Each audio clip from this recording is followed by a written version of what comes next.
it's very short Chumash, so we're on page 36, Shishi. Yigach ish isha. When a man marries a new wife, isha chadasham, lo yitzeh b'tzav, he should not go to army, v'lo yaver lo v'chol davar.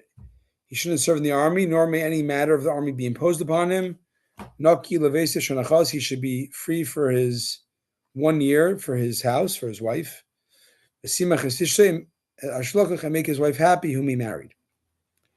Rashi, hey, isha chadasha, new wife. She's new to him. This means even if she's a widow or divorced, she's someone else, but if she's new for you, it's a new relationship. You owe her this year of kind of attention.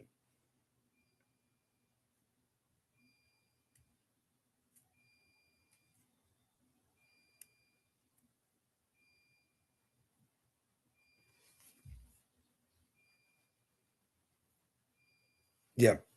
Okay. V'lo yaver love him. No army matter be imposed upon him. L'chol for any matter. That is for the. I mean, not just fighting he can't do, but he can't be required to do even, backup stuff like, supplying water and food or repairing the roads. But those who return from the battlefront by order of the priest. So, if you remember, we talked about earlier. Somebody's afraid, or last week, someone's afraid to go to war. I'm sorry, no. Somebody who didn't marry a wife but betrothed her. So we say he can go back from war, but he doesn't get to go back home to his, job in the office. He has to do backup stuff for the army and supply water and food and repair the roads. Yilavesai, he's sharming free for his house, even for his actual house. If he built a house and began living in it, or he planted a vineyard and redeemed in its 4th year, he does not move from his house for needs of war. So the same things. There we talked about a guy who planted a vineyard or built a house, but didn't live in the house, or didn't, wait 4 years to use the vineyard yet. Right. So then he doesn't have to go to, he's very nervous. Will I ever get to have my house? So he doesn't go to the front lines, but he still has to do the backup work, the KP duty, as they say. However, if the guy just lives in his house day one and a war breaks out, he doesn't have to go for a year also. Levesai refers to his house. Yeh includes his vineyard. So everything's the same, whether he lived in it or not? No, if he didn't live in it, he built it, didn't live in it, he has to do backup duty. Okay. If he lived in it for he just had an opening, okay, let's say. He has to wait a year. Nothing for a year. No work. No, not even backup duty. The Simach, he shall make his wife happy. The Rashi, the Uncle's translates it, he should make his wife happy. The one who translates it as v'yichtei, who rejoiced with his wife, is mistaken.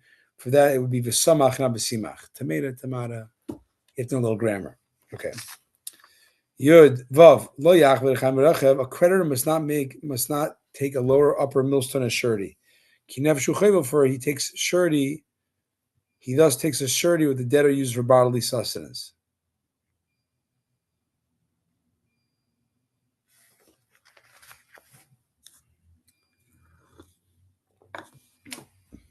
Vav lo yachver. Imba lamashkin al chayv bevesin. If he comes to base, take collateral from for his debt. He must not take collateral items that are used for food preparation.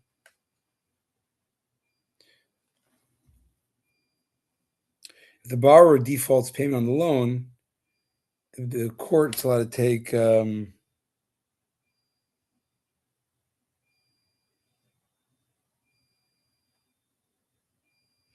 just to note, this is by defaulting on the loan. Then when you take collateral after that, you're limited what you could take.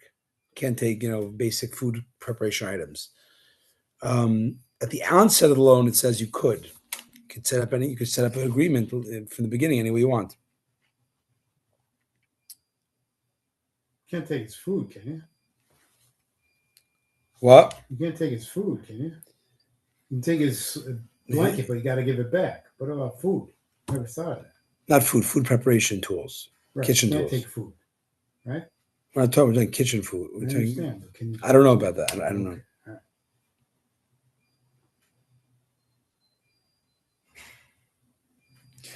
Okay, Rechaim is the lower millstone. Rechaim is the upper millstone. Zayin Kimati Shkenim Nefesh Menachem Bnei Yisrael. When a man is found kidnapping a person of his brethren, the children of Israel, and he uses him as a slave and sells him, and the kidnapper shall die, and then you'll thus eradicate the evil from among you. Take a chair.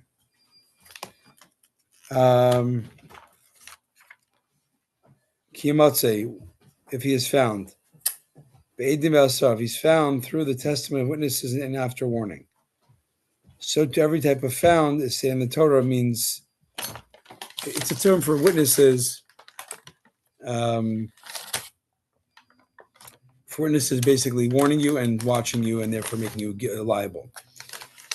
So witnesses see this guy kidnapping and the guy's in trafficking the person, then the kidnappers put to death and then you take away the evil.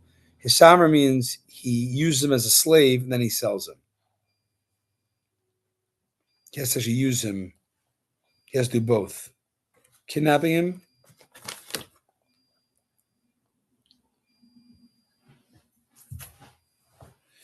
So either you use him as your own slave or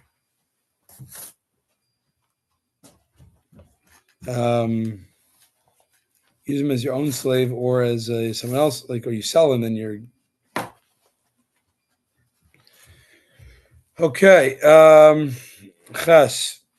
The Rashi. No, Ches in the Pasuk. Careful with saras marks, to be very cautious, not to tamper with it and carry out its laws. However, the Kohanim instruct you concerning, as I commanded, how to deal with saras. You should be careful to carry out. Rashi. Yishom neged saras.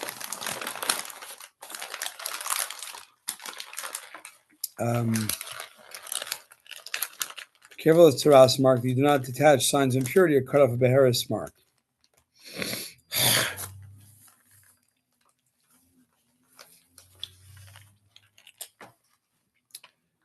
According to everything they instruct you. If they tell you to quarantine or you're definitely impure, you're condemned to be in quarantine, if to come pure, you listen to whatever they tell you. Constantly remember what Hashem, your God, did to Miriam, but Derek on the way, but saying, sorry, when you left Egypt. No, I'm sorry. No, I said no today. Eat your cookie instead. Cookie.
Okay, we did the next test. Remember what your God did to Miriam, but Derek on the way, but something left Egypt. What do you do? Remember, what do you do? Basically, is the consideration. You want to know why you get tsaras, and you don't want to get tsaras patches on your skin. Don't do what Miriam did, that just don't speak lashon hara. All right. She spoke lashon hara and got tsaras, so that she's kind of the okay. Good. Exactly what you say that was Lashon Hara. Yeah. What was it? You want to know exactly what she said? Close. Something. I mean, I remember, but I don't. Basically, she said, Tzipporah, Moshe's wife, kind of slipped and said that Moshe had separated from her since he became like a on-call prophet to God. So Miriam then talked to Aaron and says, that's so interesting. We're also prophets, yet we don't have to separate from our spouses. Why did Moshe have to separate? Meaning, she wasn't like really like being derogatory. She was kind of incredulous of what's going on, but that was considered a sin, and she got tsaras. Okay. Yud. If you have a claim of any kind of debt against your fellow man, you must not enter his house, take his pledge. Rashi, if you have a claim against your fellow man, a claim of debt from your fellow man. Masas muma means a debt of anything. Then Yud Aleph, b'chutz tamoy, you have to stand outside when he defaults on a loan. And the man against you have a claim, will bring the pledge to you outside, the collateral. Rashi, if he's very poor, don't sleep while his collateral is with you. What type of collateral? We're talking, you can't hold his collateral if it's something he needs to sleep. If he gives you his pajamas, the poor man, you can't hold it by night. You can take it by day, you can't take it by night. You must return him the pledge at sunset.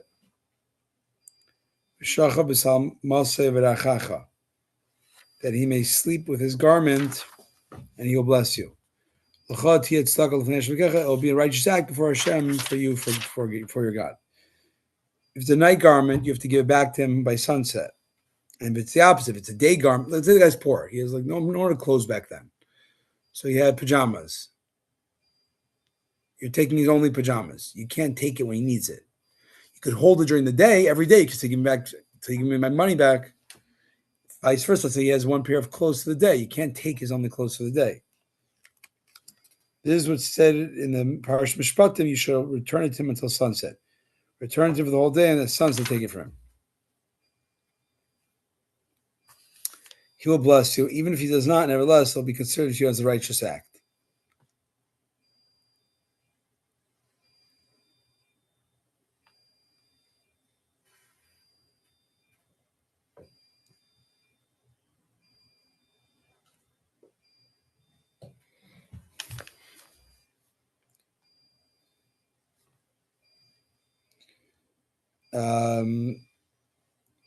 Meaning, he doesn't bless you. Still, it's the right thing to do.